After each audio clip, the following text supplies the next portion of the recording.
Let me ask you a question. You ever won that one?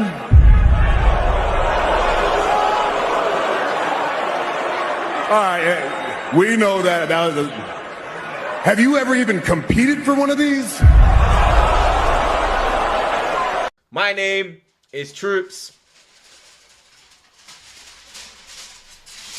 And I am the wise man. And I would like to introduce the reigning, defending, undisputed, undefeated world champion, Carefree Lewis G. My favorite intro, bruv. Welcome back to the channel. Welcome back to another episode of Capital Conflict. Big up to every single one of you that's locked in. Day 99 of the 1,461 day reign. You guys already know what it is. Only 1,362 days left in the calendar before we go win it all again. And it's been a great weekend. Great weekend for most of us, really. For Mikes, West Ham haven't played, thankfully. For Hooks, top of the table. For me, winning ways, sacked Ange Postecoglou. Everything's great. Jay obviously has had a horrible week, but he'll be here within the next 10-15 minutes. He's just running late, and that's all good. Tottenham's still getting thrown in the Dutch pot. We'll throw that a little bit later. But big up to everyone. Hit the like, subscribe, sub to everyone's channels. Link is in the description. Shout out to Jimmy for the raid. Big up the Spliff gang. And let's get into it. Hooks, welcome to the channel, man. Thank you for jumping on.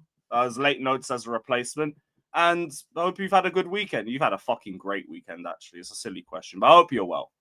Yeah, I'm good, man. I've had a fabulous weekend, and you know what? Big up Jimmy on the raid, yeah. Big up all the Spliff gang, yeah. But you man's leader, he's been moving a bit shook because he's been dodging me, yeah, ever since, yeah. The Dallas Cowboys punched up the New York Midgets, innit? So you man need to go talk to your leader and tell him to respond to Hooks on Twitter. I've sent him a lot of tweets. He just doesn't want to shout man no more. So he has my number as well. So Jimmy, if you're seeing this, it's cool, bro. It's cool, man. Don't worry. You get punched up by Arsenal, you get punched up by Cowboys. It's all good, bro. But yeah, hey, I'm in my, you get me, in the phone booth. I was all, yeah, like this with the chest changing, got the S there now, Superman, top of the league, all them things there. The league's mine. They call man landlord Hooks now. You get me? All you man got to pay me rent. You get it? Because the league's mine. It's done. It's dusted. Liverpool decided they didn't want to retain it, thrown it all away. And yeah, we just keep it stepping. All I need to do is better Man City's results every single week, and I'll be lifting the trophy at their ground. So yeah, man. I can't run the 4-year thing like you, Lewis, but I can definitely run it for a year. You get me? Run it for 1 year. Hey, I'll be a long last year, man. I hear it. Yeah. I might even pick up both of them because I haven't conceded nothing in the Champions League yet. So hey, I'm just saying, yeah. Obviously, you man are not used to this, innit? Obviously, Northside rolls up and you get me probably every day uppercutting Arsenal. So it's a bit of a different Arsenal fan at the moment. You get me? But don't worry, next season, Northside will be moving like me because he's going to be celebrating. I already told him, yo, North, stack up them Maggies, yeah, because in May, we're getting lit, yeah? So, yeah, man. And love for giving me the call. Do you know what? I feel like Wanyeri getting called up to the England national team. That's what I feel like right now. So love for the love, Lewis. Yeah, you know what I'm saying? Every time I can jump on the famous man channels, get some love, you know what I'm saying? It's all good, bro. And big up, Max. I need your team to win today, yeah, for my prediction show so I can get some points. So go talk to the lads. Tell Bowen to get it. Go get shit done. And yeah, it'll be a great week for me. Hope everyone else is blessed. There was a lot in that. Yo, we're going to have to come back. But yo, love for the love also. Appreciate you. You're just a humble channel over here, but we appreciate the love, man. And make sure every single one of you subbed as well. Link is in the description. No excuse, guys. Mikes, hope you're well, man. Hope you've had a lovely weekend. And I know the night might get ruined and everything. But I hope you're well, man. Hope you're good. Yeah, I'm doing well because we don't play until like just less than 2 hours. So I'm calm right now. I'm calm right now. You caught me on a good day. Caught me on a good day. No reflection of depression just yet. Just yet. I can't promise anything, Hooks, with predictions and stuff. I know what my team are like in it. But like, I'm just happy to be here, man. Just happy to be here. I can just sit back as a neutral until a couple hours, man. That's a couple hours. So I don't mind everything right now. But good to be back on. Fairs. Right, there is only one place to start. We're going to start with the table toppers, Arsenal. Before we'll talk about the Fulham game and everything. Title's done already. That threw me off guard. I swear. Yeah, talk me through that. I'm interested. So basically, yeah, we're 8 games into the Premier League at the moment. I've only conceded 1 open play goal. And I've only conceded 3 goals in total. I don't know who's scoring against man. Do you get it? Like, obviously, don't get me wrong, there's teams that can score against me, but I honestly don't know who that is. Yeah, I go into every game now and I'm like, oh, clean sheet, you know. Oh, clean sheet. Because my defense is the in the world. There is no defense that is better than mine. Mine is the coldest and langest defense that anyone has ever done seen. Now, I'm not saying we're going to beat the Chelsea record. I'm not saying that. That's not what I'm saying. Cold record, amazing record. Probably will never be broken. Yeah. But records are there to be broken. So, hey, if we can pick that up on the way while grabbing the Premier League, hey, I'm not going to complain. You know what I'm saying? I'm going into games now where I only need to score 1 goal. I don't need to score more than 1 goal. That's all I need to score in every game is just 1 goal. To be fair, you navigated that difficult run of fixtures at the start very well. Yeah. Hey, and I know a lot of people probably thinking, Hawks is going mad. Hey, what's that thing? You don't need to argue with an Arsenal fan, you just wait, right? That's hey, funny. man, we can run all of that. That's fine. That is fine. Yeah, because I'm gonna remember all of you, man, in May when I'm doing hey, it's been a long time since I've been able to do this with the Prem, you know. It's been a long time, and then no one else can chat to me ever again. No one can chat to me. You man can all chat to me. What I want to know is like, what makes you think it's like, because like this time last season, everyone was looking at Liverpool and thinking, yeah, it looks like it's going to be their year. It looks like they're going to run away with it. I look at this season, and the one thing I think is I don't think anybody's going to run away with it. I think it's probably the most level playing field for the top 4 that I've seen in years. That's what I'm maintaining. We're still in this title race. We have not been dropped out of it. People want to pretend that we're not in it, but for the most part, I just think people don't really believe Chelsea will last. And whether we do or not remains to be seen. We're in year 4 of Clear Lake. We're world champions. And in spite of all of our injuries and all of our questionable performances, the only reason why we're not top right now is red cards. Self-inflicted, deserved red cards. It's not the referee's fault or nothing. We did that to ourselves. But we would have beaten United and Brighton 11v11, and that has me first place right now, even with my injury record. So as far as I'm concerned, I'm still in this title race. City are in this title race because they've got Haaland, who is just going to get them out of trouble regardless. Liverpool look fucking mid right now, but they're still the favourites. They look fucking meaty. But whether it's a run or whether it's something that we're going to see the whole season still remains to be seen. But ultimately, this season is only like the only separation is solely results. Who can get the results in spite of not looking great? Because I didn't think you guys looked amazing against Fulham. Deserved to win regardless. But I don't think the performances are matched up for anybody yet. That's why I'm surprised you seem so assured about this season being your season. But that's the scary thing, right? Because so far this season, Arsenal have got a lot of monkeys off their back. We've slain a lot of our hoodoo voodoo. Do you get me? We beat Newcastle at St. James's Park. We ain't done that in a minute. We beat Fulham at Craven Cottage. We ain't done that in 2 seasons. We beat West Ham at home. We dropped points to them. We lost to them last season. And West Ham are among the kind of quartet of teams that are like, ooh, when Arsenal are getting to the proper business end, they usually become a thorn in our side. But these teams, we're beating them. Hey, we even won at Old Trafford. It's hard for Arsenal to win at Old Trafford. We don't do that too often. So we're actually like, I'm actually looking at us and I'm going, cool. Our foundations are mad solid, yeah, and to a point where Arsenal don't have to play Nang to win games, because I don't even think we've gone into like gear 3 yet.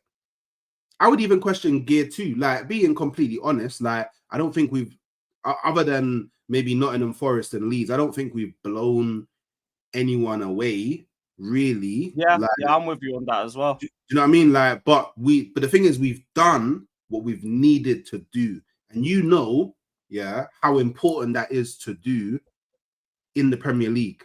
Like, it's not really about blowing teams away. It's about when you need to win, can you win? And the Fulham game, I give a lot of credit to Arteta and the Arsenal players, because the importance of winning that game increased infinitely after Manchester City won their game, because they played before us, innit? Because if we drew that game, we still would have been top, I believe, maybe on goal difference. But if we lost that game, people would have started running that old chestnut. Arsenal, bit of pressure. Actually, no, you would have been second with a draw, to be fair. No, 1 point. My bad. Sorry, 1 point. Yeah. So they would have been like, the old chestnut of bit of pressure, Arsenal collapse, Arsenal fold, And we kind of just, that's why for me it was mad important. Now, when I look at Chelsea, contrary to popular belief, I actually rate Chelsea highly. Like, I predicted you, man, to finish, I think, third last season, and I think I predicted you to finish maybe third or second this season. I can't remember off the top of my head. So I know you. Yeah, I know you'll definitely be in and around the mix. My only thing with Chelsea, is doing it consistently across 38 games. Like, I think there's a lot of times throughout the season you lot are going to do stupid shit that basically stops you from winning the league. But I think you're definitely geared up to be a team that can go and win a cup. So for me, I think it's more realistic for you guys to win a cup than it is to win the league. But I definitely think I get why that narrative's around us, because we just haven't been here before in a proper title race for ages. The longest we've lasted is around December, and then we seem to fall off. So I get, but for me, the fact we're still in this with still a bad window, a ton of defensive injuries, and us shooting ourselves in the foot at every available opportunity, says to me, as long as I can get through the next month or two, then we're going to start having key returns. That's when you see Liam Delap return. That's when you see Cole Palmer return. That should solidify ourselves a lot more and give us a lot more depth to work with. Fofana, he's being eased back into the team. Tossin's being eased back into the team. That should help our defensive solidity. And then it's just about going a game at a time, because we can realistically win every game and just predict it up until this break is over. Then afterwards, we got a few difficult fixtures. I think you guys come around the corner after the break. And then after that, there's also trips to, Newcastle away. Other than that, everything's pretty winnable in that run as well. So it is really just keep yourself within the mix and keep building the consistency, because that's what we have to prove to all the other teams within the top four. That's the only thing we haven't shown yet. So I get it, but we're capable of it. We just we need to act right and keep our heads switched on. It's always some little lapse of concentration that seem to cost us. That's been the case for even last season under Maresca too. I hear it. Like, obviously, we're still early on in the season, and hey, look, even though, I don't know, maybe pigs fly and hell freezes over, but maybe Arsenal could lose 2 of their next 3, and then you win 2 of your next 3, and then the table looks a lot different. But I just think it's highly unrealistic for anyone to think that Arsenal are going to drop as many points as they would need to for the likes of a Chelsea to overtake us. Like, don't get me wrong, I could see us I could actually see us only 5 points though. I mean, you say only, but when you look at the points, it's like, all right, cool, only. But you're requiring Arsenal to lose 2 games, and the 2 games that Arsenal lose, you're required to win those 2 games. So you need a 6-point swing. Now, to me, I don't know, man. Like, maybe it could happen, but at this present moment, especially considering Arsenal, Palace is hard. It's a hard game. I think that's one of those games where Arsenal could win, lose, or draw. Got to give respect to Palace and what they're doing this season. But Burnley and Sunderland, we punched them both up. Both of them. We punched them, both of them up. Come on, like, obviously, no disrespect, but you're Burnley. But and then after the break, Tottenham, Bayern, and us. See, that's where I think everybody will find out, is Arsenal Premier League ready? That there, Chelsea, Bayern, Tottenham, that's where we find Aki, that's where we find out, are we Premier League ready? Right there is where we find out, yeah? And if we go through that, the Bayern one, do you know what? Part of me is like, look, we're doing well in the Champions League already, maybe rotate. I don't care if I lose to Bayern. I honestly don't care. Because we got a tough midweek game in between that anyway, because we got Barca at home. So we both can have a long week. I would actually sacrifice the points in the Champions League to Bayern to secure the victory in the Tottenham and Chelsea game. Me personally, that's what I would do, because we could play our first 11. Everyone's burning out, everyone's doing the most, all of that stuff, just for Harry Kane 89th minute screamer, and we lose the game anyway. Do you get what I'm saying? So I don't know, but look, that's a scary period for us. But then after that, it's like we've gone through most of our hard games. Like, honestly, most of our hard games, we've gone through them. Like, and everybody else still has hard games. Liverpool, now look, 4 out of 4 is mad. Yeah. Given Manchester United being the team, yeah, you Liverpool allowed them to win their first back-to-back game in a year. Crazy. And they did it at Anfield. Yeah. Mental. I won't say too much about losing to United. Mental. The psychological impact that I think that will have on Liverpool, at least for the next few games, is crazy. Liverpool also have to face Man City as well. I think in the next 3 games, they face Man City. So their mid-November run is nasty. Nasty. Because it's not even just them. They've got Palace in the cup, then Villa at home, then Madrid at home, and then City away. So with their run, would you say what does it take for them to be out of it then, with their run going on right now and that run? What are we saying? Liverpool, yeah. I've said it already. You man gotta let me know. When you hit a 12-point gap and you're talking about I need a 4-game switch from the team top of the table, that's when you're not really looking at the title anymore. Even 10, I think you're still there, but you're acquiring a big ass bottle drop. From like when it's 12 points, forget it. Yeah, because like structure wise, and like just not even just structure wise, but even just looking at them, they don't even look like they're coming back. Like it's not even just like they just signed new players and it's like they need time to integrate. It's they signed new players and we're not even seeing signs of them coming to life, barring Ekatike. Like they are representing the most of, you don't just put players on top and think it's all gonna come together at once. So if you're performing like that right now and you're just trying to figure things out, you can't really be just trying to figure things out in a title race, because it's like they're trying to change so many things at once. Whereas everyone else has just added pieces to what they have and tweaked things and just carried on as normal or slightly improved or majorly improved. Whereas Liverpool have tried to put everything together and flipped off. So I don't see them improving anytime soon. So maybe it's Arsenal, Chelsea, City. I'm not too sure, but I don't know. I know with that run and 4 out of 4, I've never expected 4 out of 4. Like you can probably see it coming, like a result that Palace coming. There are some anomalies to that, like where teams can have poor starts and still come back and win the league. City once were like 8th around Christmas and then came back and won the league. 13-14, the season where Gerrard slipped, City were top for the final 2 weeks of the season, and they were never top before that. But then they were just there when they needed to be there, and that was enough to get them through. As long as Liverpool keep at least a reasonable distance between the top of the table, they can get themselves back up, because there'll be one run where something just falls up and you just drop a couple points here and there and suddenly everyone's back. I feel like that's the sort of season we're going to see, because I don't think anybody's looking like consistent from a performance-based thing. Arsenal are consistent from a results perspective, but hate to say it, because of how you guys are looking in open play, I'm wondering about the sustainability of that over a 38-game season.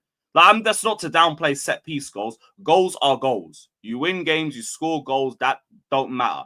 But if you had the open play goals with that, like you were doing to the end of 23-24, if you could maintain that for an entire season, then I'd be like, shit. Because they're bagging from all their set pieces and they're scoring from open play. But we've actually scored more goals from open play than set pieces this season. Yeah. So why the fuck are people talking about this like this? You know what's actually crazy? Do you know you've actually scored more goals from set pieces than Arsenal? Yeah, I know. I'm just glad we've improved on that metric because we've never been a set piece scoring team. See how the fact that we've attacked our Arsenal with our attacking injuries, I'm fine with that. See how the narrative changes, though. You see how the narrative changes because you actually hear that. For us, it was, is it sustainable? But then for you, it's like, oh, I'm glad that we're doing that now. See, this is the thing that people, I don't know if it's don't understand or just choose to not talk about. Yeah. In the 22-23 season, Arsenal took everybody by surprise and started blowing teams away offensively. Yeah. By the time that season ended, everyone went, okay, cool. We have to respect Arsenal. From that point, we started facing some of the most greasiest low blocks, yeah, that I'd ever seen in my life. Because obviously, teams started respecting us. Because let's be fair, the season before the 22-23, we bottled top 4 to Tottenham, innit? So I can understand why a lot of people were like, don't know about Arsenal. You know, we can try and beat them. I can understand that, yeah. Now there's a little HMRC check. It's just been pulled up. I'm talking all comps. I'm not talking. Oh, that's why. Okay. I'm not talking just my bad, innit? Hey, Carell, you don't need to come check for me, innit? You get me? So it's calm, innit? So then, cool. The way that we play now, yeah, we suffocate teams, yeah, into their half. That's how we play. We dominate possession, suffocate you into your first third. To do that, we have to attack. And because we have faced those amount of low blocks and we're always attacking you and keeping the ball around your penalty box, ding, ding, ding, mind blown. What are we going to get a lot of? Corners, throw-ins. So surely, if we're facing this kind of football, and yeah, it is a struggle to score, because I think a lot of teams struggle scoring against low blocks. Okay, let's try and perfect set pieces. To me, it only makes sense, no? Like, if we can't I'm not saying it's wrong to perfect set pieces. I'm saying I just need to see you like do a bit more in open play for me to think you could run this over a 38-game campaign. And also, like, the question about Gyokeres too, because I can't like this brother's cheeks. Nah, man. I don't want to delve into that too much because to me, it's like it's a conversation that all you guys can have. I don't really care. I don't really care if people think you're still top, innit? So I hear it. But if you end up dropping from first, this conversation is just going to be louder. But I wasn't. But the thing is, yeah, we've only just become first. Like, there's been a 9-point swing because Liverpool were 5 points clear of Arsenal at one point. And now, then the Gyokeres conversations were still there. No, but I wasn't. I haven't been judging Gyokeres at all this season. Like, because the thing is, people don't understand with Gyokeres. See, this is the thing, yeah. People don't like to do context when it comes to people don't like to have balanced conversations when it comes to Arsenal, yeah. So all people really have to do is go, okay, was Gyokeres playing in the same system at Sporting that he is at Arsenal? No. Does he have the same roles and responsibilities as a striker that he did at Sporting that he does now at Arsenal? No. Does Gyokeres have to adapt to a way, not only a way he's never played before, but a way that he definitely wasn't playing last season? Yes. So with all of that combined, the fact that he's adapting, it's like, what? We're not going... Because the thing is, not only is he adapting and his link-up play is getting better, his hold-up play is getting better, he's getting more involved in games as they've gone on, yeah, he's actually scored goals in the Premier League. You think he was involved pretty well on the weekends? Because I don't. Yeah, but when I say involved, I'm not speaking purely about the ball at your feet. Like, there's so many other things you do off the ball, or at least he does off the ball, that he's instructed to do by Mikel Arteta in the system that people just completely I know, forget. but it's like, that's not what you brought him for. You brought him for goals. He's only scored in 2 matches this season. You say that, but you don't know what Arteta bought him for. You brought him for goals. He's a striker. Come on, serious. You don't know. But what I'm saying is, you obviously like cool. If we wanna break it down, dumb it down to the most basic level, he's a striker, score goals. Literally, yeah, striker, score goals. But there's only, I think, off the top of my head, there's only two other strikers in the Premier League that has scored more goals than him in the Premier League. It's not like, there's like 6-7 strikers that are all on like 10 goals and he's on 3. That's not the case. So Ekitike hasn't scored more than him. Isak hasn't scored more than him. João Pedro hasn't scored more than him. Liam Delap hasn't scored more than him. I know that's shameless. He's been injured, but the point still stands. Like, there's not... But we're talking about Gyokeres, the guy with the most goals in Europe before he joined you. He still has the most goals in Europe, I believe. But I hear it. Yeah, because it will still be over a year metric. He's only scored in 2 games for you. I just think that, do you know what, yeah? You can't say to me, raw hooks, it's a bit early for you to say that the league's done, but then in the same breath, tell me I should be worried about how Gyokeres is scoring at the moment, because shouldn't it be too early to have concerns about that? No? I would hear it if he just didn't look this bad all round. Because when we talk about João Pedro looks quality all round. He can hold the ball, he can trap the ball, he can beat players, he can link up play, he can create chances. I look at Gyokeres and I don't see that well-roundedness from him. I think he can hold up the ball, and that's about it. In 6 games. Yeah, because we've had to have him do everything else. That's my argument. He can do everything else. Gyokeres, I don't think can. I'm just saying, like, because wait, but don't you sign strikers to score goals? João Pedro isn't a 9. He plays behind the striker. He's not a 9. What? My argument was that we should have kept Jackson and had him playing in front. So what you saying? Yeah, I'd have him as a 10. 10-second striker. That's his role. Not a strike. Not an out and out 9. No. Oh, okay. Because he's got too many. Wait, he's playing in the 9, no? But he's playing in the 9, no? We've had to. Yeah. Okay, cool. He's only just. Max. Hey, Max, guard him. Is Havertz? Well, we're saying Gyokeres been played out of position. Is Havertz a striker? Yes. No, he's not. He plays behind the 9. That's been his role for the majority of his career. That's what he grew up doing. The majority of his career, he's played up top. No, what?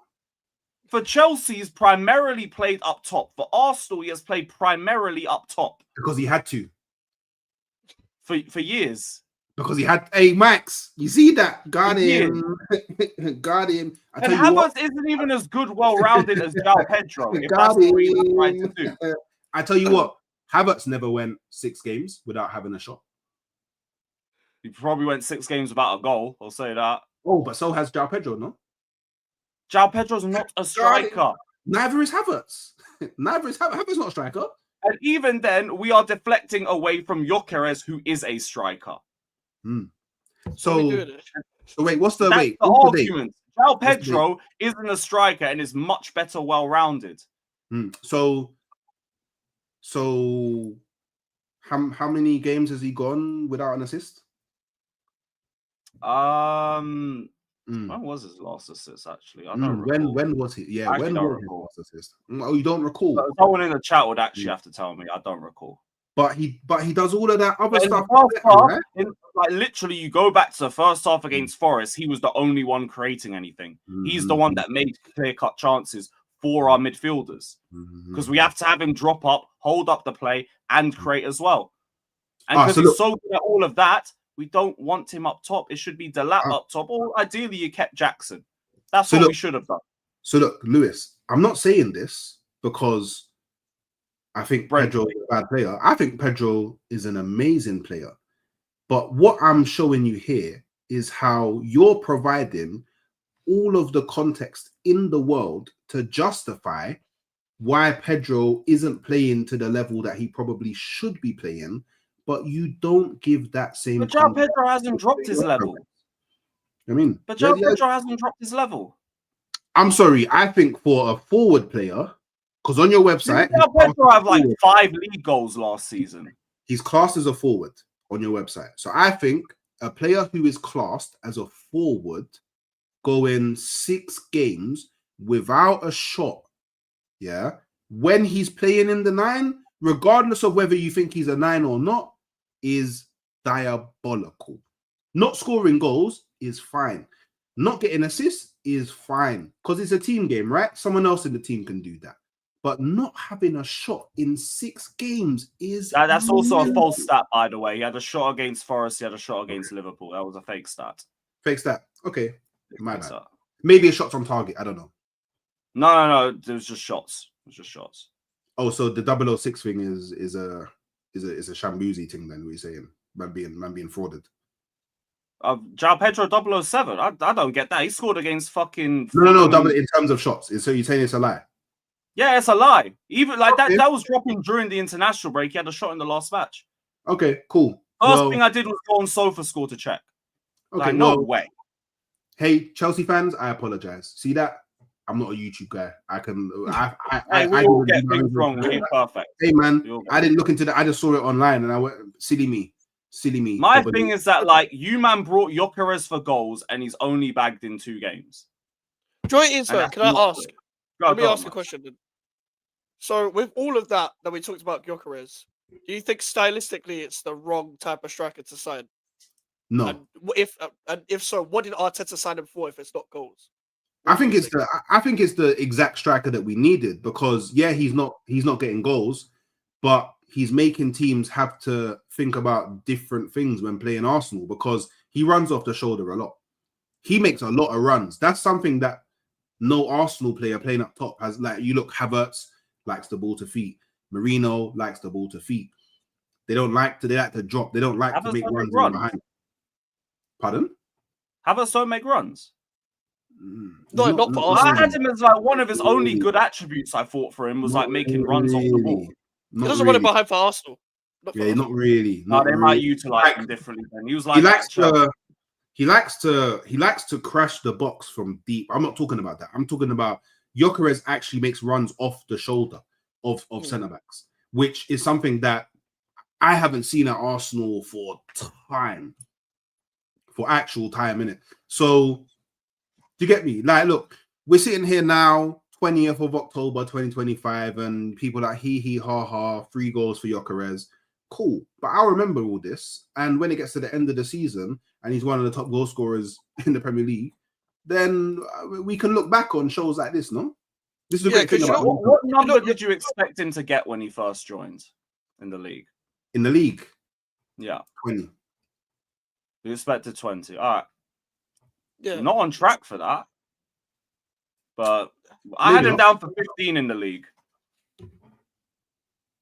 Sure it is. Like, I don't really jump on players like this, like, straight away. Like, I've not gone at Verts, I've not gone at Simmons or whatever. Like, when they come from a different league, no matter what club they're at, I give people, like, the time of grace in it. I just think stylistically, you buy a striker to win the league or whatever. You've either got to fully adapt to him or the signing's got to make sense. So are you going to fully adapt to Gyokeres then? Like, do you reckon, like, the rest of the team is going to fully adapt to him running it behind all the time? Because I know sometimes you have been trying to find him and stuff like that as well. I just don't think the Arsenal players are quite used to it yet. But that's also part. You're spot on, Mike. That's also part of it as well. It's not just about Gyokeres adapting to our play style. It's about other players in the team adapting to the fact that they now have an option that is always looking to run in behind. They're not used to playing like that. So eventually, it will look. A lot of players are starting to like, oh, okay, there's an option, and it will come. Like, me personally, I'm not worried about it. Now, if we get to game week 15 to 20, and he's still not in double-digit goals in the Premier League, then okay, it's a different conversation, isn't it? Because the games are running out for you to do what you need to do. But then the caveat is, if I'm still first, it's a non-issue. If Gyokeres is shit all season and you win the league, it don't matter. Yeah, honestly, it doesn't. Yeah. Like, even if it gets brought up, it will be brought up individually. But it doesn't mean shit for Arsenal. You won the league. Yeah, you get no win for someone performing like shit when a team wins the league. It's a team sport. Who cares? Yeah, we won the Champions League with Havertz and Werner up top. They still won it. But I'm just thinking, I'm looking at him, and I just think for what I heard, yo, like I said, Lukaku was a joke. It genuinely does feel like it. That's what I was saying like earlier. I really think Sesko and Gyokeres picked the wrong clubs. I think Gyokeres in the Amrim system would be firing a lot more.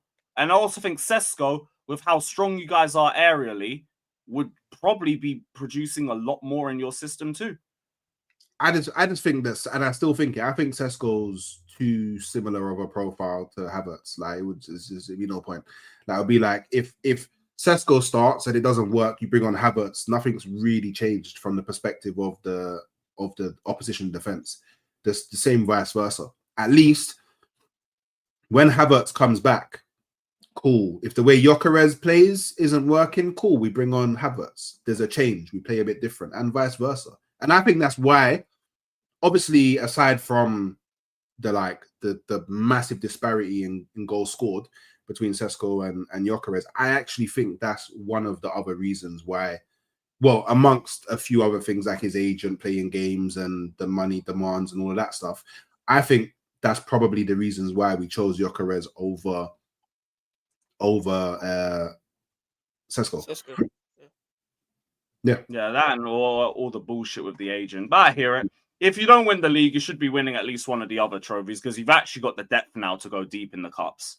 100%. So I'd assume like this must be the year your trophy drought ends. It fucking has to be minor or major. And if it's not, we go to war. Pretty much. If it's not, how about this? One last question on Arsenal. If you didn't win like the Prem or the Champs, but you got one of the cups, how would you be feeling about your season and Arteta as a whole? So when we win the cup, I'll be lean up in N5 celebrating in it because I'll just be happy that we've won something in it. That feeling of celebration, I think, as a fan, is very important in it. But I'm consistent with my, like, for me, I said it last season, if Arteta don't win an internet major, then he should be sacked. He deserves to lose his job. And the same, I can't control whether internet major. Yeah, internet major. So the Champions League and the Premier League in it, because football fans forget that the FA Cup's a major in it. So I call it the internet major. You know what I'm saying? So So yeah, that's pretty much what it is. I can't control whether he gets sacked or not based upon how he performs in a season, but I can control my expectations, and they're the same. Win me an internet major, or I think you deserve to be sacked. I think it would be incredibly difficult for any Arsenal fan to justify not sacking the manager if we have another trophyless season or a season like, we finished second. We got knocked out early in the Champions League. We got knocked out mid-range in the FA Cup, and we won the League Cup. I think it would be extremely difficult for anyone to justify it, personally. I hear that. Right, just quickly on to Chelsea. Jay's only going to be a couple more minutes before we can finally start cooking Tottenham. But beat Nottingham Forest 3-0. Not a dominant performance whatsoever, by the way. Yeah, no worries, man. Not a dominant performance whatsoever, but it was enough for us to beat them. We kept giving the ball away cheaply, kept trying to like entice them to make chances. They couldn't do anything with it. But, Cobham's saving me, man. Reece James, Josh Achimpong, they're doing their thing. Trevor Chalobah, God bless you, but don't ever play on the left-hand side again. Speaking of the left-hand side, Alejandro Garnacho, I can't. I'm really trying, I'm trying to be patient. He's so bad. He's so fucking bad. Like, this guy has the fucking build of just any generic winger, moves like Gyokeres. I'm talking about fucking Gyokeres on the ball. Garnacho's the exact fucking same.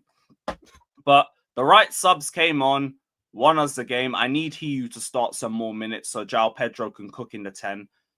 And bar that, I'm still in this title race. Until someone knocks me out of it and I'm 12 points off, we are still in this title race.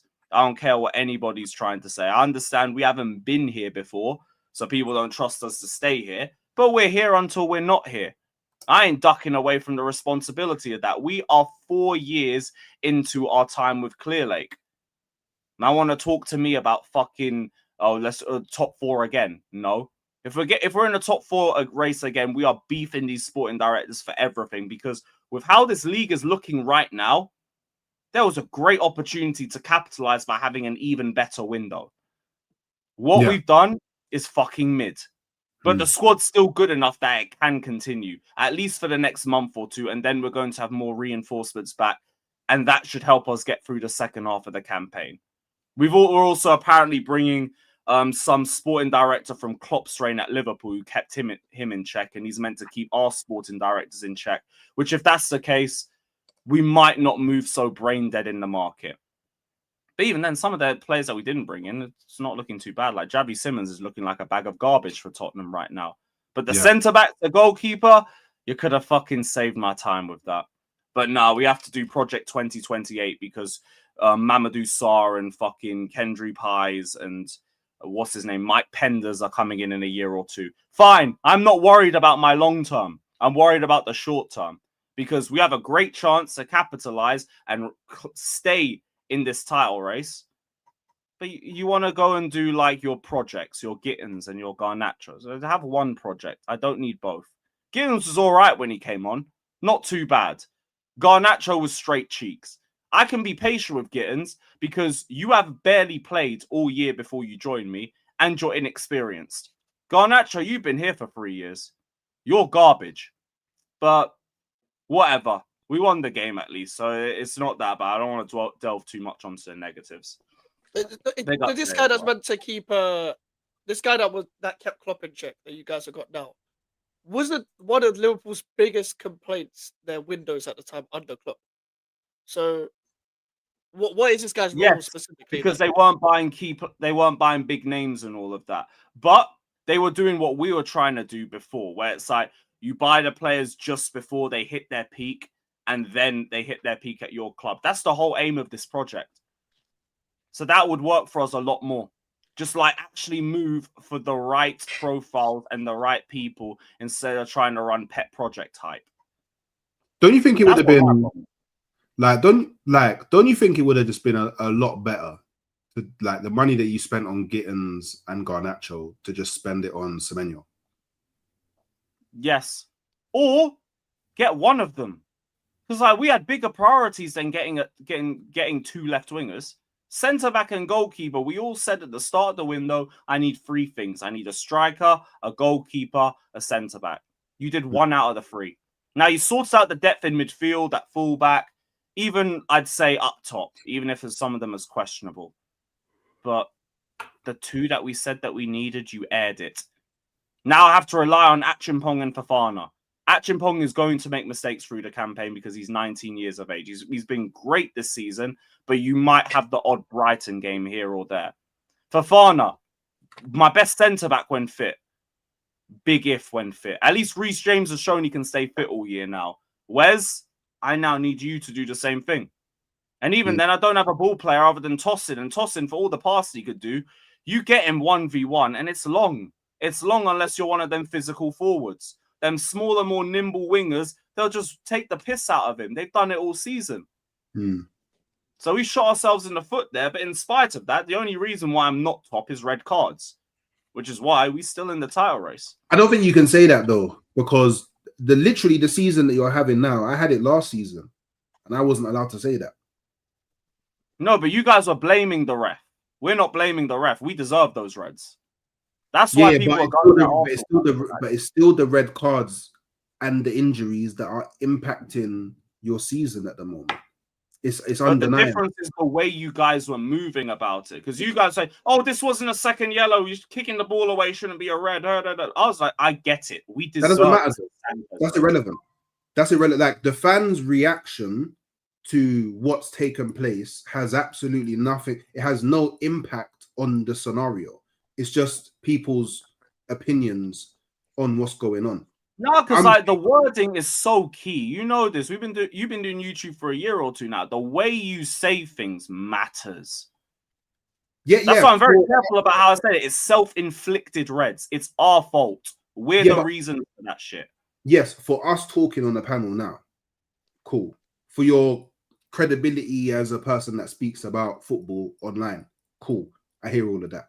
But how you perceive the scenario has no impact on the actual scenario. It's not how Arsenal fans spoke about those Reds or injuries that impacted Arsenal's season, just like it's not how you're talking about the Reds and the injuries that are impacting your season. It's the Reds and the injuries that are impacting your season. It is the Reds and the injuries that are impacting our season. I'm just making a statement that, and this is why I wouldn't say the injuries. I'd say more the Reds, because I would have beaten United and Brighton 11v11, and then those injuries don't matter to me. If Cole Palmer is not out injured, you probably win all of those games, regardless of any red card. I don't agree. Sorry. Yeah, the forward line doesn't I have just think major Cole Palmer issue. that early. I just don't. I hear it, but the forward... Sorry, Jay, you go. No.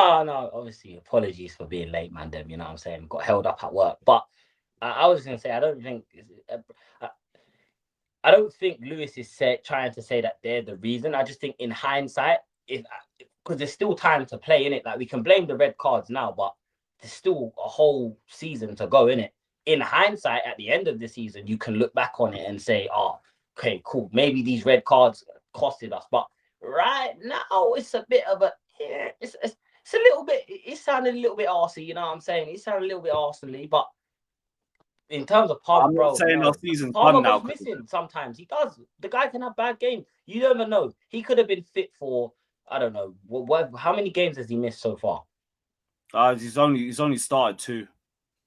He could have been fit for the United game, it. and they still could have lost. Like, if buts and maybes, I'm not hearing that, bro. Because I sat there and said, if we get Romero and Van der Ven back, we'd win games, bro. They came back, we got pumped. So it's neither here nor there, innit? That's just my personal opinion. Yeah, for me, it's not like if we had these players back, we'd be fine.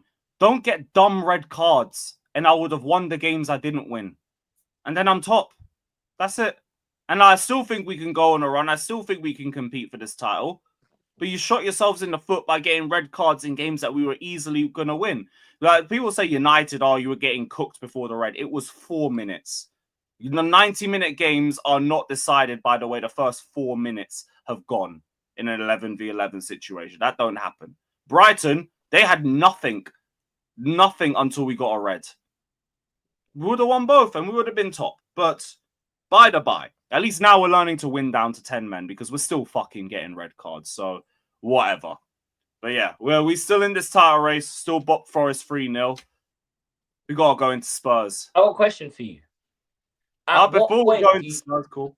At what point do you start stripping players of their wages, bro? For like a week's wages for dumb red cards? Because, I mean, you're 3-0 up. Why is Gusto getting sent off? Like, that stuff like that would be... we are why Gusto's doing things every game. This guy is a bozo. This guy his football IQ is in negative digits. It's genuinely horrific. This is why he was one of our best players on the Poch. No tactics. Head down, run to the byline, whip a crossing. That's all he had to do. Poch's football is, Lewis. Just run. He said, I like to make my teams do a lot of running. That's what he said, bro. And that's why Gusto balled out, man. That's why now you're in a tight system where you've got a ton of roles and responsibilities. You stink. You don't know what you're doing. Like, I'm this close to just saying leave. I'm so close to saying get out of my club with him. And it's a shame because he's got so much potential, but you look fucking stupid when you got the ball. I can't help that. You were sliding all second half on a yellow, begging for another one. You'll probably get another one on Wednesday against Ajax. Whatever, man. Achimpong's about to snatch your chain. But yeah, let's go to Spurs, man. I wanted to talk about this fucking Villa game. First off, horrid hate watch. Like, that was a terrible game of football to sit through. But there were some bangers in there. I don't know what it is with Bentancur, but it's like he gives you a moment and then he takes away with 2 moments. Because for the first goal, he ain't closing down Morgan Rogers at all. Just gives him the time and space to shoot. And then for the second goal, it's like he takes way too long to realize the gap that Buendia is trying to shoot through. And by the time he gets there, it's too late. And that was just the game done. And the forward line didn't really look threatening at all. Tell scuffed a shot. I think Kolo Muani had one towards the end. What's going on with Spurs? Because I've heard a lot from you guys as YouTubers and everything. Deji's already frank out. Bro, I told you, yeah, you can't take Deji seriously, bro. Deji was saying we were gonna finish second 3 weeks ago. Like, bro, this is a, bro's a facade, innit? But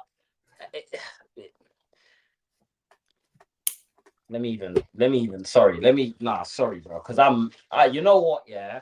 Do you know what, bro?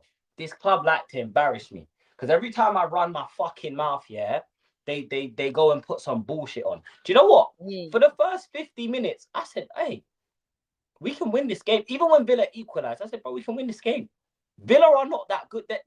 And here's me thinking that, oh, this is the same Villa of last season. Villa are not that good this season.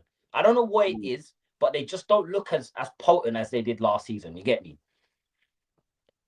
Number 11, please leave. I told you, one deflected shot don't fool me. Please leave my club now with efficiency. Yeah? Odobert, you beat a player. Then what do? Nothing. You mentioned Bentancur. It was on this show.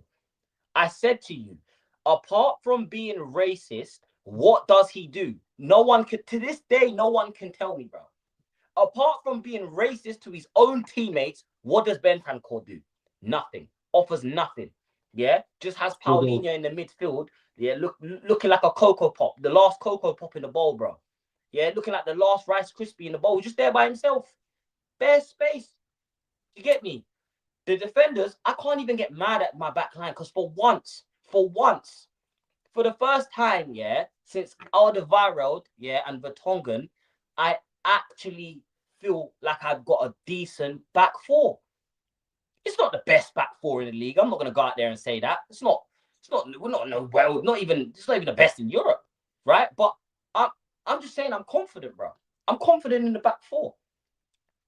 But forget all of that, yeah, because there's one player that you probably weren't expecting me to come on here and absolutely cook, yeah, but he's getting cooked. Let me tell you something. You see, if you want to wear a legend shirt, you see, if you want to take the number of a legend, play like one. Play like one, bro. You get me? Play like one. Before you lot give your 2 pence, yeah, because I can see you getting closer to your cameras, yeah, fogging up the screen and that. Step back a little bit. You get me? Shabby blood clot Simmons, bro. Answer the phone. You run out of credit, bro. You ain't paid the phone bill this month. What's going on? Why haven't I seen one of these yet? And if you think a Bandulu corner, yeah, I don't care. He's 008, 009, whatever. Because you know what? If you think a corner against West Ham is going to fool me, yeah, who, by the way, Mike's watched the game, Pap Sarr could have built a spliff with the amount of space he was in. He could have rolled a zoot, sparked it, ashed it out, and built another one. That's how much space he had at the back post, bro. Yeah? Statistically, the worst team at set piece in the league. Bro, you've got one more game to start performing, bro. Yeah? And then you get it. I don't want to see you start. The only reason, you know what? Because it's me next week, the week after. Hey, we're gonna win that game. I'm not worried about you. But do you know what it is? do you know what it is, bro? Yes. And call me crazy for saying this, yeah, but right now, as of this season, I prefer Pap Sarr in the 10 than Xavi Simmons, bro. Genuinely, I don't know if that makes me wrong for saying that, bro, but why is Pap Sarr outperforming our brand new number 7, bro? Why? Because he's not that good. Okay. You man all hacked up Lil Pump for no reason. Man called him Lil Pump. That's a cold reference, by the way. Let's get it. That's a cold reference. Let's get it. Gucci gang and that. Gucci gang. No. Stop that, bro. Yeah, stop that, G. Because you got young Thug in your team and he ain't scored a goal yet, bro. So stop that. Can you? But back to Spurs. By the way, he has scored a goal, but that's your first wrong. But you're talking about Madueke. My bad. I thought you was talking about Eze. My bad. Can we relax? His name is not Xavi Simmons. He does not deserve to have that cultural twang on his name. Yeah, his name is Xavi Simons. Just as wanted to say that. Simons. Xavier Simons. Xavier Simons. There we go. Xavier Simons. Let's go. Xavi Simmons, bro. Yeah, now, bro. His name is Xavier Simmons, bro. You get Xavier Simons. Xavier Simmons, not Xavi. You don't deserve to be a Xavi, yeah, when you're not showing me no pizzazz, no jinky majinky. Yeah, bro. man. Do you know what I'm saying? And look, Spurs fans will hate me for saying this. And I say hate more, bro. I don't care. You get me? Because from what I was sold, let me ask you this, yeah? If you walk into a chicken shop and you order 6 wings and chips and boss man gives you 3 wings, are you not complaining? Well, so if boss man does that to you, then you're not what you paid for. They got me gassed. They told me that this guy's cold, and I've seen him cook. I've seen him cook for his country. I've seen him cook out there for Leipzig. I've seen him cook. So why are you in the... Don't tell me you need to adapt to the league. Who the fuck have we played? Which team have we played that played a free-flowing, fast football? Brighton, Bournemouth, and City. So don't tell me, I need to get used to the league. Odebert's 19, yeah, and built like me, bro. Yeah, and he's used to the league. Yeah, he can't even get the excuse of no preseason. You were with Leipzig. I think he might have even played the first match day for them. Yeah, I think so you're fit. You're sharp. You're ready to go. Do you know what I'm saying? I don't know what this guy means by, of course, you're talking about chicken. Sensing some underbelly. So look, is it a colour thing? You know what I'm saying? But, there you go.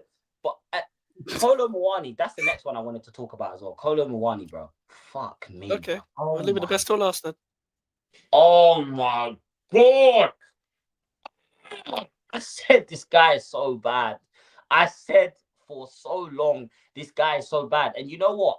Everyone who told me he can cook, I'm gonna give you my PO box. I want a letter. I want a letter and a gift sent to my PO box as an apology. We knew this guy was dodgy from when we saw Saliba's recording of him, bro. We know what it is. You get me, bro? That's what it is. Some zesty festa, bro. Some weirdo fam. You know, some zigzag. I'm not on that, bro. I can't have these scrubs in my team, bro. And you know it's bad, yeah, when we're sitting here praying for Solanke to come back. Solanke. Hey, Jay, I have a question. So it sounds like you're struggling for goals, right? Sounds like you're struggling for goals. Don't you have a goal scorer on the right? Thank you. Oh wait, he doesn't score. Yes. Oh, he doesn't score goals. Yes, Jay, I forgot. Because remember last episode? Mike said he doesn't score any goals, does he? Now I'm gonna rebuttal. Because you want to take it there. Listen, yeah. I spent all day shoveling dirt, mate. Yeah, I feel like shit. You want to take it there, Mike? So you can fucking take it there, mate. All right? Yeah. You brought it there last episode. And I said I need more goals. And I said last episode, Mike said he doesn't score goals, right? Which so far is true. However, hopefully he can kick on from that goal against Leeds. Now he didn't score this. He had a goal disallowed, to be fair. But so he didn't score. Yes, Kudus is not the problem. Anyone trying to scapegoat Kudus, yeah, you're forcing it. Don't beg it. I know you're hurt. 55 million. It's not about scapegoating. If you want, I can Venmo you an extra 30. You get because he wanted to be the main man, and this is what happens when you leave to be the main man. He wasn't brought in to be the main man. Also, by the way, that's why you're talking about scapegoating. We're talking about every individual player as one, right? Why are we not allowed to talk about him? You talked about him last episode. Of course we can talk about him. But you came in, there's no scapegoating, so stop deflecting. I'm not deflecting. You came in on an angle of, you're struggling for goals, right? Well, first of all, no, the team isn't struggling for goals. Do you know what I'm saying? Because we scored the same amount of goals you conceded. That's the first thing. Second of all, Kudus, if you know, Kudus is being used in a creative role. Now, does that mean I don't want him to score? No. It just means that's not... Bro, if you've got your right winger flashing crosses across the box, how's he supposed to score as well? Is he supposed to create and score the goals? Yeah. Is he supposed to beat dribble past the whole right side and then score the goal? Yeah. But you called him the Ghanaian Neymar, so he's expected to ball, no? Wow. For his dribbling ability, bro. Every player in the league will take on. Name a player in Europe right now with more successful take-ons. I'll wait. Jay, Neymar had end product. If he's the Ghanaian Neymar, give me my end product. Give me my end product. Dribbles. I said the way he dribbles and beats players, he's moving like the Ghanaian Neymar. You can't take me out of context. Did you watch Neymar? Go back and play the clip. You get me? We can go back and play the clip, bro. He dribbles nothing like Neymar. Don't you know who I am? You can't win. Nothing like Neymar, but he's not what these man do. Yeah, because they did it with that. They did it with the pigeon. They did it with the pigeon. They started calling him R9. Do Do you get it? These men are known for bro, this. listen, that's a joke. That's a run. Oh, it's If a you joke, don't is know it? what satire is, Oh, then it's I a don't joke, know. is it? So the Okay, Neymar cool. thing's serious, then, is it? Yeah, the Neymar What, the thing's Garnet? serious. Yeah, That exactly. dribble, Allow it, that man. the way he takes on players is elite. Yes, Cool. absolutely. I'll So- stand on that, bro. So His is he take-on not meant to do ability- something He after the has the take-on then? take-on ability and the dribbling ability of a baby Neymar. I said it. What? that's Answer a this cool- question then. cool Answer this question then. Is he not meant to do something after the take-on then? Oh, absolutely. Then why is he not? He does. He puts the ball in an area.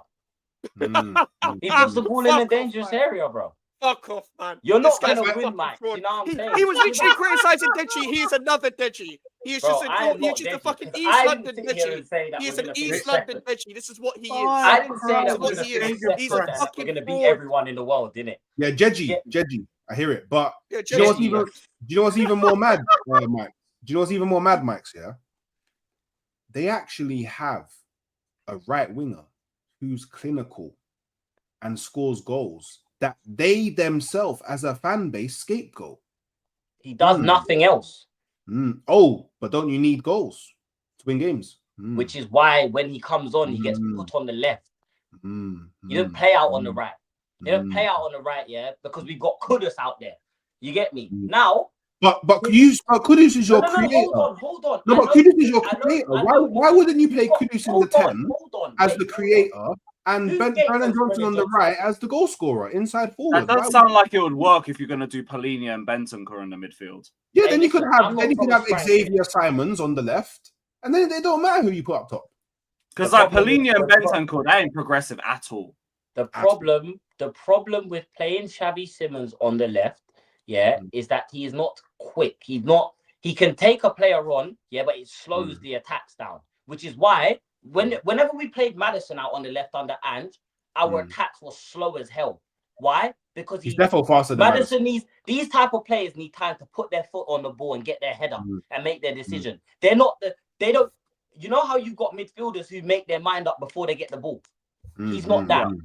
He's not that. I'm being honest. He's not that. So you saying play Xavi Simons on the left. We've played him out on the left. It didn't work. He looked more comfortable. It looks like it didn't work in the 10 either. Well, where will it work? I said, where will it work? Where will it work? I know. Maybe it'll work on the bench. Maybe that's his maybe me finishing my sentence. Maybe we How about dodged that? the bullet. Yeah, you know maybe he did. Anyways, I'll say he looks more comfortable. Yeah, and the team click better when he's in the 10, but he's not performing to his optimum, which is what he should be doing. Okay, he's not. So yes, he should be benched. The only problem is if you bench him, then you've got a midfield three of Paulinho, Bergvall maybe, and Papsar or Bentancur, one of the two. Yeah, and then you've got a front three of Tel, Richarlison, or Odebert, Richarlison, and Kudus, bro. Do you know what I'm saying? There's no that is when. But didn't you say you prefer Sarr in the 10? Outlet. Didn't you say because that? there's nowhere we can't play through the middle. Pardon? Jay, when are you just gonna accept that you're Tottenham? I think that's what everything just boils down to. Is just you're Tottenham. Like we do this game every year, you know. Oh, we look nice in some games, and look how cold this player looks, and dribbling, baby Neymar. Like we do this every single season, and then reality hits. We ain't had an elite dribbler at our football club since Dembele. What are we doing? That's cap. We don't do that every year. Try again.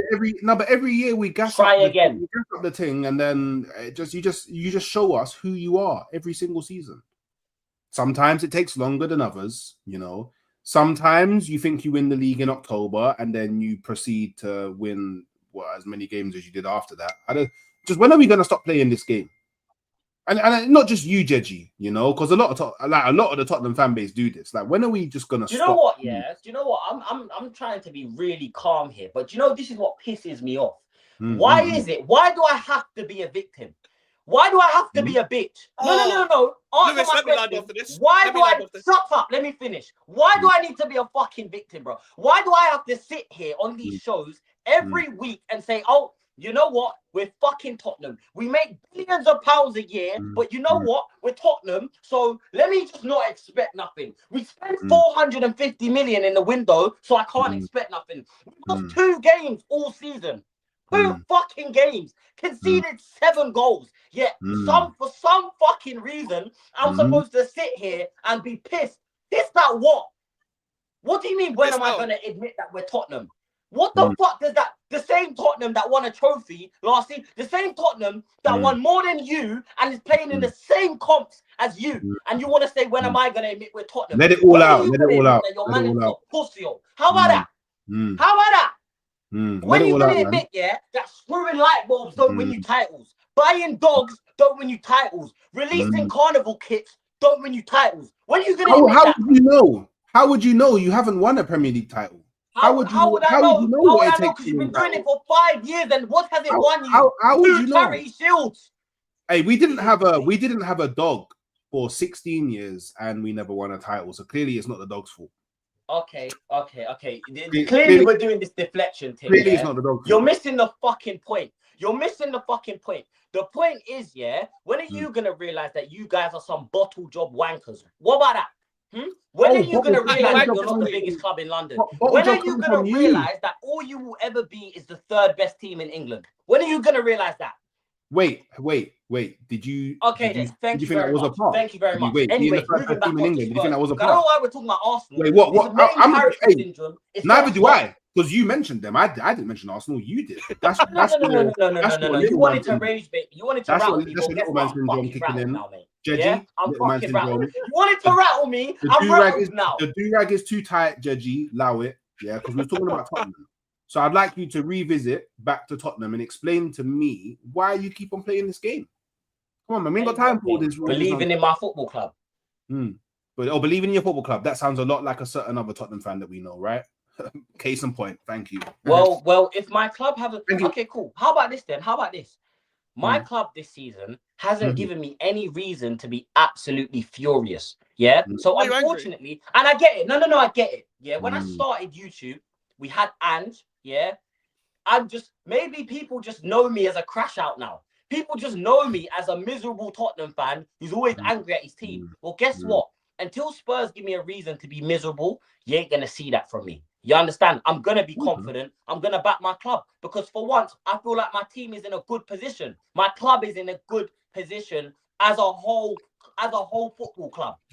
As a whole club, we're in a great position. Levy's gone. Yeah, Levy is gone. We've got a manager who actually knows how to defend, who actually doesn't just send his players out to die. Funny enough, the same manager, which is the reason why everyone laughs at me, just got sacked. So thank you, Lewis. But anyways. No worries, man. I hope you gotta jump off, bro. I appreciate your time, man. It's been a great episode. Everybody's to half-time Hooks immediately. You got me this time, innit? You got me this time. I'll let you have it. And we're gonna link up for the fucking Arsenal Chelsea game. You already know what it is. Yeah, come on, love. Big up everyone, man. Big up the chat. Make sure you're liking and subscribing. Hey, Hooks in the chat, man. And yeah, catch you next time, man. Peace. Thank you, brother. Appreciate your time, man. That's up. Everyone sub over to Hooks, man. We agree or disagree. He's a good content creator. Show some love. And sub to everyone else in the description. No, listen. Hooks is the G, man. He successfully rage baited me. Do you know what I'm saying? Listen, I'm not one of them, man, who will just say, oh, no, I'm not rattled. I'm not. Bro, if I'm rattled, you're going to know I'm rattled, bro. 100%. 100%. I'm not even hard to rattle. Just chat shit. Because you know what? I can talk shit about my football club. You can't. I can talk about my club. I'm not going to let you do it, though. Do you know what I'm saying? The only person on this panel that I'm going to allow to badmouth my football club is this black motherfucker right here. Okay? I need you guys to get that. Now, if you want to see me crash out, subscribe to my channel and go watch my older streams. Okay? Sub to my channel and go watch my... Furthermore, there's a two-part compilation of my best crash outs from last season. If you want to go, subscribe and go and watch that. But right now, by the way. We've lost our second game of the season. Yes, it was disappointing. However, we deserve to lose in the end, right? Because what happens if you don't take your chances? Teams will capitalize. We deserve to lose. However, I'm excited, bro. I'm still excited. You're not going to burst my bubble yet, bro. You know, I've been saying this. I'm waiting to see us play the big teams. That is where you're gonna really know how I feel. I want to play Chelsea. See you in 2 I want to weeks. play Arsenal. You know, yeah. I want to play Chelsea. I want to play Arsenal. I want to play Liverpool. I want to play City. I want to play United. I want to play these teams because I want to see how good my manager is. Yeah, dealing with the big teams. If we're gonna be a serious club, we need to be. We can't be getting beat 6-3 at home by Liverpool. We can't be getting popped 4-2 at home by Chelsea. This 3-point lane shit's got to stop. No, you know but even then, it's like if you're serious about the stuff that you said you wanted to see Tottenham achieve this season, you got to do the small teams and the big teams. I get the understanding because Thomas Frank always seems to be one of those that's like giving the top 6 teams problems and struggling with the teams around him. But you can't have that at Tottenham. You need more than that. And I've had a lot of questions about the performances that you guys have been having this season. Same with everybody. Like, I don't think anyone's looked amazing from a performance-based point of view out of all of the top 6. Lewis, you have your own problems with that. You Chelsea fans, I hate your fan base. I hate your fan base so much. Why are you acting like Ollie Skip did not sink your club at our stadium 3 seasons ago? What do you mean finally beat you at home? Stop it. We broke that hoodoo 3 seasons ago. Brother, we've got more wins at your ground than you have at mine since 1985.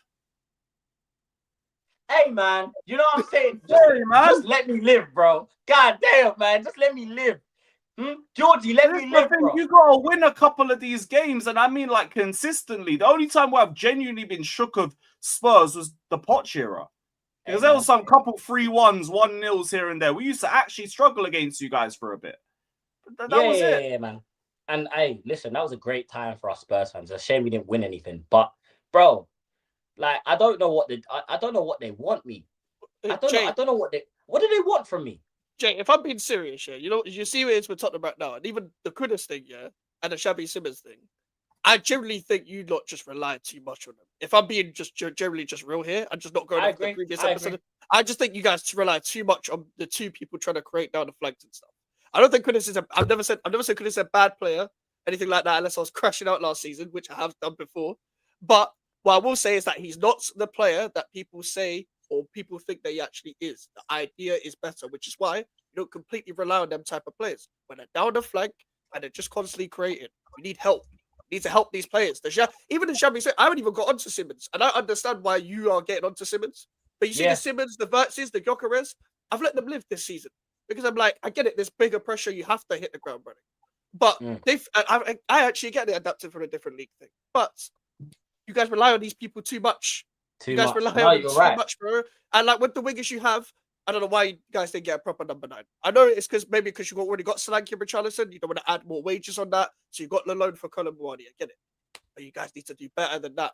And that's the thing. Like, that's why I think the manager needs to come in, because I think your manager's a really good manager. But he's relying too much on Simmons and Kudus to do everything, bro.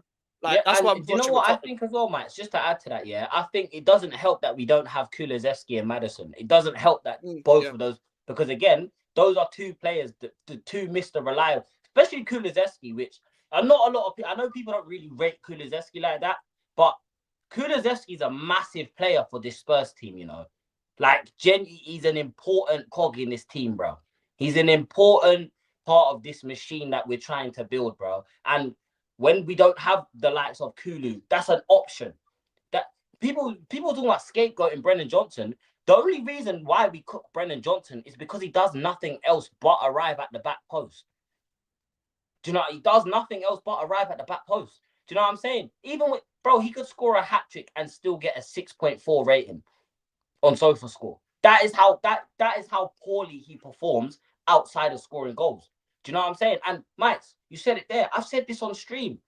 If you shut Kudus out of the game, you shut down Spurs' attack. Because, like I said, Odobert, he's still a raw talent in it. So he's not he's not developed yet, right? Telling the way he hits the ball, I hear it. Exactly, you can tell, right? Speaking of the devil, he's just shit. Yeah, Hell is just shit. I'm sorry, I know you guys want to do the potential thing and all of that, bro. He's shit. I'm sorry. I know shit when I see it. Be a rapper.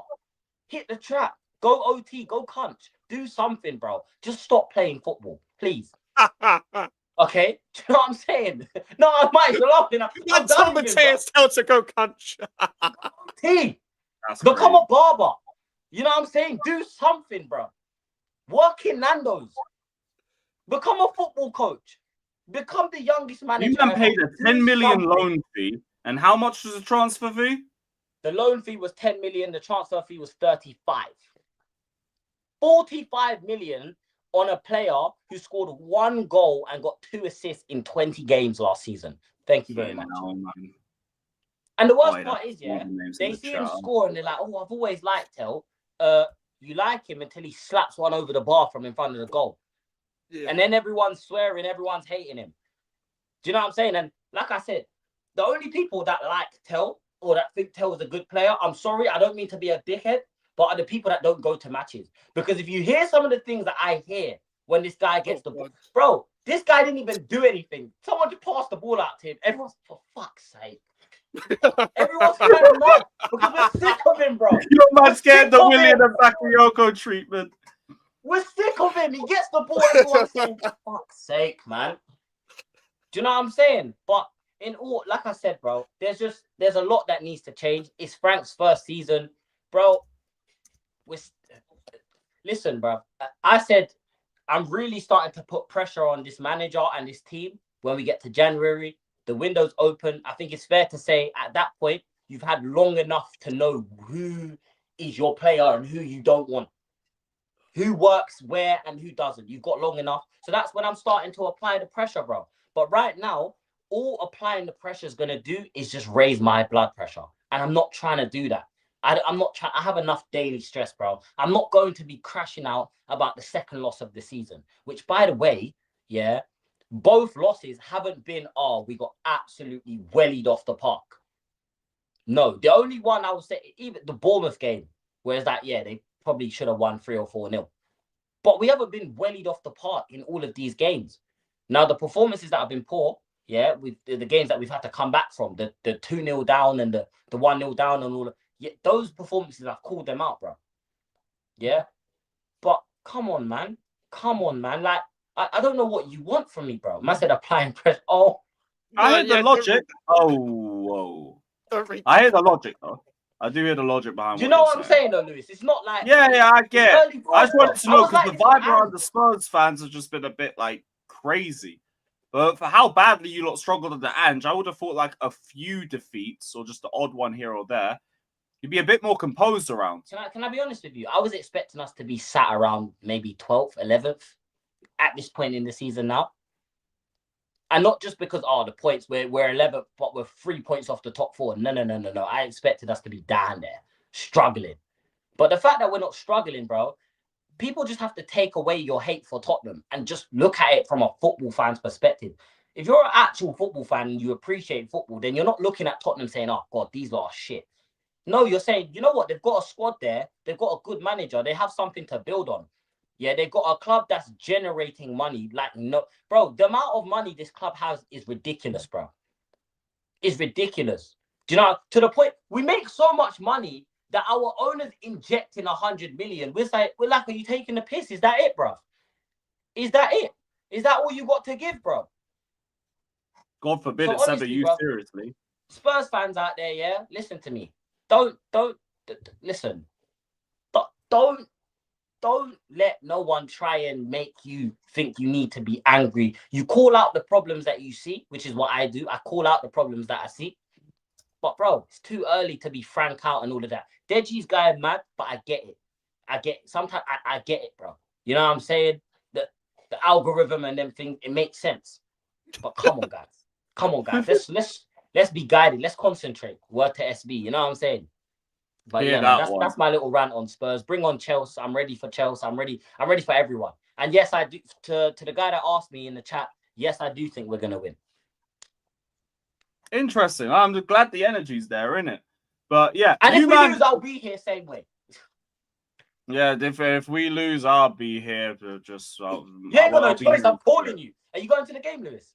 Yeah, I'll be there. I'll see you there. Bro, I'm linking you at the game. Then. I'm gonna link you at the game then. Oh man, we can both take. I do a yearly thing where I take a post-match pic with a spliff after we get the W. You can join in for that, man. No. You're gonna have to change. I'm gonna make you change the thumbnail for this show after that game to me. If you lot win, flying up that Enzo Maresca. You lot win, you can have whatever thumbnail you want, bruv. That's all good. And I'm doing it. Hey, if we win, I'm doing the intro as well. That's cool. You can be top left and everything. You know, we'll give you top left. Hey, chat. Listen, you should all be supporting Spurs right now. Come on. Even you don't know where you are, man. You don't know where you are, mate. They literally say that to every Chelsea fan in the comments. Hey, quick side note, yeah. Just a quick side note. My mate that I work with supports Chelsea, yeah. Was coming home from the stadium, yo, and he was talking bare shit. So I just shouted on the train bare loud. I said, "Don't let these lot know you support Chelsea." Everyone on the train looked like they was ready. We had just lost to Villa, bro. Everyone looked like they was ready to. Yeah, no, I get it, man. I do all my stuff, all my fan cams, and when I leave the ground, Valley immediately. I ain't playing games. It's fucking Tottenham away, mate. I've heard enough about Seven Sisters Road. I'm good. That was we came out in 2020 once. I think there was a game where Willian scored that double. And one of my mates was just like, Chelsea, just walking out of Tottenham. And everyone's like, shut the fuck up. We walked for 2 minutes, turned around, and we were being followed by 10 fans. You know what happened? I was because I'm in the south stand. I'm so far away from the away end, innit? And it was the game, it was the 4-2. Bro, I'm in the bathroom, washing my hands, and I hear celebrating. So in my head, I'm thinking, yes, like we just scored. Bro, I ran out the toilet screaming, yes. Bro, it was Palmer that bang. So all the Spurs fans are looking at me like, how did this Chelsea fan get into the area? I had to pull my zip down and show him the badge. I didn't know. I said, I didn't know. Hey, leave me. I didn't know. To get chased. Mad Hangry says Javi 0010. Yeah. Has he had 10 appearances? In all comps, I believe so, yeah. I don't think he's played 10 Prem games, though. No one's played 10 Prem games, yeah, I swear. Yeah. No, it wouldn't be a Prem game thing. It has to be all comps. It would be in all... Yeah, I think he has. Then, yeah. It's 9 or 10. Fucking Florian Wirtz has saved this guy's entire rep, man. He's had 10 stops. Yeah, that's crazy. They only had the GA against man, like Shabby 10. They should have given him Maddison's number, bruv. It's dark. You know what I'm saying? It's dark. But listen, I'm not going to be like the Liverpool fans and defend Xavi Simons, bro. If he doesn't start scoring, then he can hold bench. Yeah, and then if it continues and we get to January and he ain't scored a goal, take the 7 off him and give him number 74. Because he's playing like one of them, man, there. One of them academy prospects, bro. You get me? 62, 41. One of them random numbers there, bro. Give him one of them, innit? Fuck it, hell, bro. I hear all of that, bro. Javi, hold that. Right, everybody like, subscribe, all of that. We've got, what was it? West Ham versus Brentford in 30 minutes. Mike, obviously, not at the game. But apparently there's a protest. No one's going to the game as a protest or something. That is good if that's true. So, obviously, as you guys noticed, I'm not there. And there's a reason for that. I'm at every home game. It's because the plan is to boycott. Obviously, not everyone's going to do it because not everyone's going to agree. But like it's linked towards the Palace protest. So it's the same people that I've said. Basically, this was always the plan, by the way, before Nuno got hired. Protest, boycott, protest. That is the 3 so far. So in the Burnley game, in a couple of weeks, we will be protesting again, regardless, because nothing changes until the owner leaves. That's why I maintained stop gassing Nuno Espirito Santo. And I've seen the fucking lineup, by the way, and I'm going to shoot a bow and an arrow at that man's bald fucking head. I swear to God, because I've seen that fucking lineup. But before I get onto that, that is why I'm not at the game. It's because I have boycotted. I am not there. I'm at every home game. I am here right now. I wouldn't be on this stream if I was going to the game. The game starts in half an hour. And I don't think we're going to win, but I'm hoping there's a lot of empty seats out there because people at West Ham, what they're usually like anyway, they'll go to the game. We won't fill it out, especially on a Monday night or whatever, Friday night, home game, whatever. And they'll leave 30 minutes in to go and get a beer. If we're losing, only 60 minutes in general or 70 minutes in general. So regardless, if there's not as many empty seats as I see it on TV, there will be a lot at 60, 70 regardless. So it will be kind of empty anyway. Then they'll start emptying it out properly. then there's going to be like 5 people, and one of them will be David Sullivan.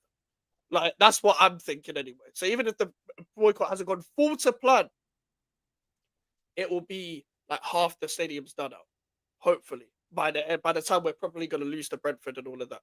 Because this is the thing, like, I don't care about no new fucking manager. I've just seen the lineup. Thomas Suchek is back after his 3-match ban. He's gone straight back into the lineup.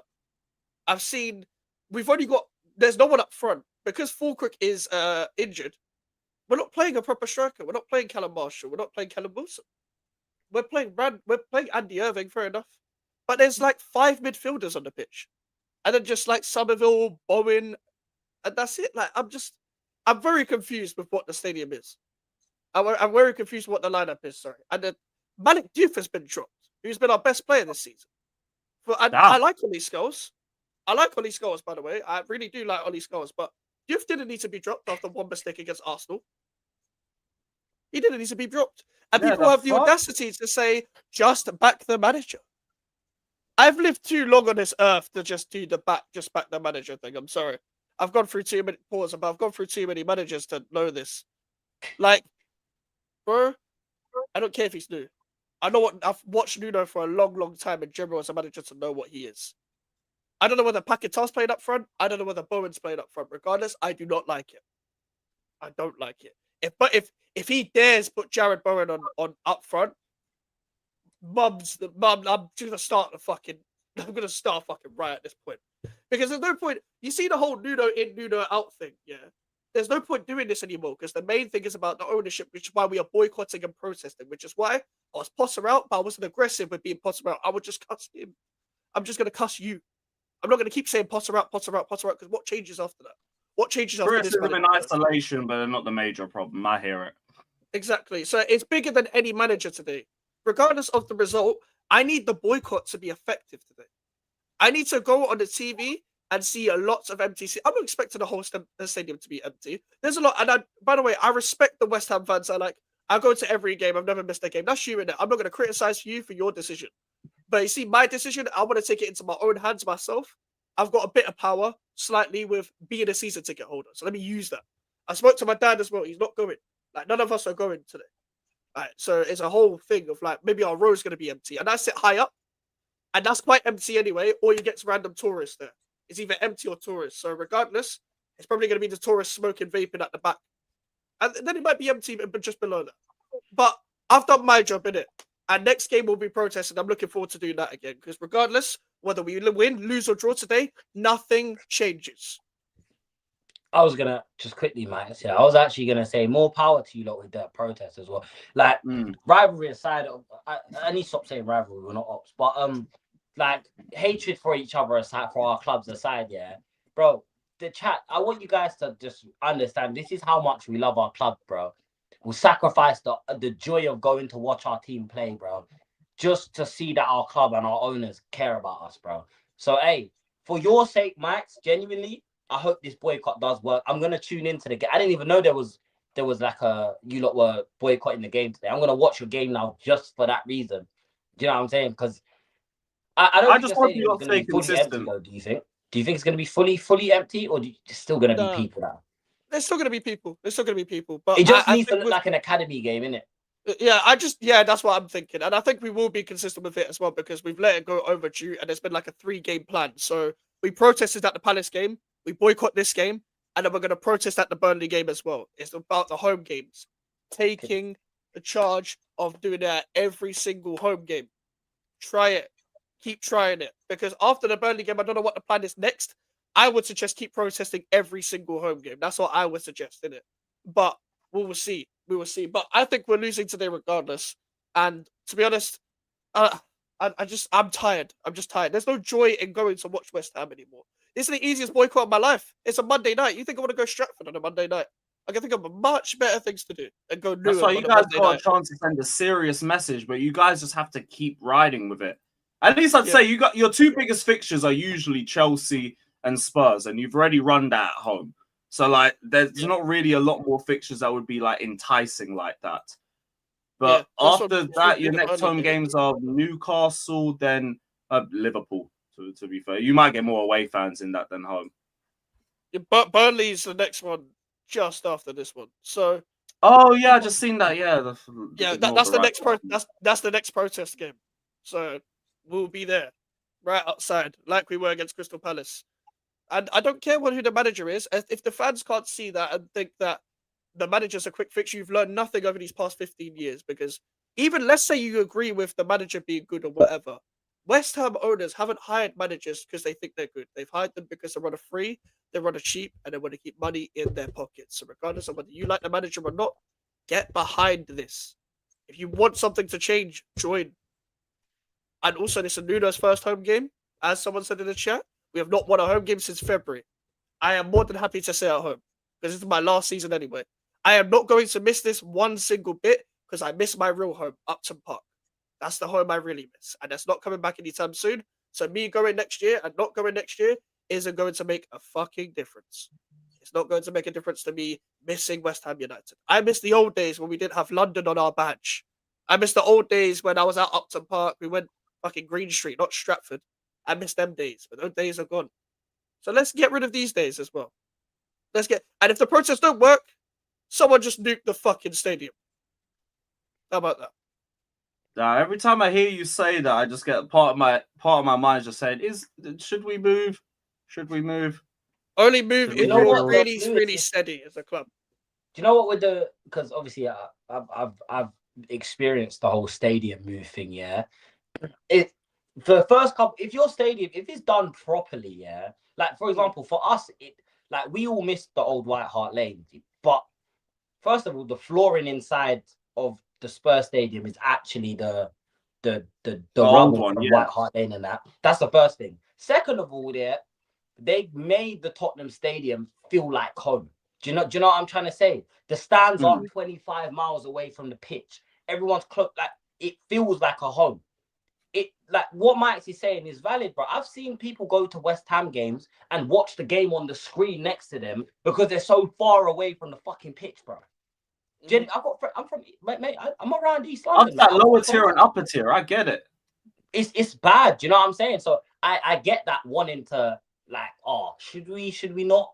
For you guys now, it's just about, do you lose your club's identity when you move as well? Does the identity of your football club go with your stadium or not?